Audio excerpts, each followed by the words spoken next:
భద్రాద్రి కొత్తగూడెం జిల్లా జూలూరుపాడు మండలం సాయిరాం తండాలో మాటలు నమ్మి యువ జంట ఆత్మహత్యకు పాల్పడ్డారు. సింగరేణిలో ఉద్యోగం ఇప్పిస్తానని కరీంనగర్కు చెందిన వ్యక్తి నమ్మించడంతో 16 లక్షలు అతనికిచ్చారు. అయితే కరీంనగర్కు చెందిన వ్యక్తి రోడ్డు ప్రమాదం జరిగి మృతి చెందాడు. దీంతో చేసేది ఏమీ లేక డబ్బులు తిరిగి రావని తెలుసుకొని ఆత్మహత్య శరణ్యం అనుకొని పురుగుల మందు సేవించి ఆత్మహత్యకు పాల్పడ్డారు. విషయం తెలుసుకున్న కుటుంబ సభ్యులు వారిని ఆసుపత్రికి తరలించినప్పటికీ వారిని కాపాడలేకపోయారు. దీంతో విషయం తెలుసుకున్న చుంచుపల్లి పోలీసులు కేసు నమోదు చేసుకుని మృతదేహాలను పోస్టుమార్టం నిమిత్తం ఆసుపత్రికి తరలించారు. మృతికి ఉద్యోగం కోసం మోసపోయామని మనోవేదనతోనే ఆత్మహత్యకు పాల్పడినట్లు కుటుంబ సభ్యులు ఆరోపిస్తున్నారు.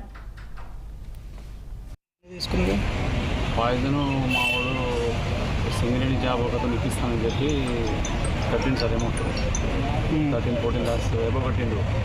మోసం చేశారు. వాళ్ళు మళ్ళీ మొన్న ఫోన్ చేయలేదు. ఫోన్ చేసి మేము మోసపోయామని చెప్పి పాజిటివ్ తీసుకున్నారు. వెంటనే నేను హడావుడికి వచ్చేసరికి ఆల్మోస్ట్ కంప్లీట్ అయిపోయింది. అది తీసుకున్న అతను తెలుసా? తెలియదు. ఎవరికి ఇచ్చారని మాకు చెప్పలేదు. ఒకసారి కూడా చెప్పలేదు. చెప్పరా అంటే నేను ఇంకా ఎవరిని కాదు, నేను నాకు తెలుసు, నేనేం చేయాలో నాకు తెలుసు అని చెప్పారు. నేను చాలాసార్లు ఇచ్చినా కానీ చెప్పలేదు. తర్వాత అలా మాకు చెప్పలేదు. అంటే జాబ్ పర్పసా? జాబ్ పర్పస్ సింగరేణి జాబ్ ఇస్తానని చెప్పి 10 lakhs తీసుకున్నారు. 13 lakhs 14 lakhs తీసుకున్నారు సార్. అసలు పాయిజన్ ఎందుకు తీసుకున్నారు?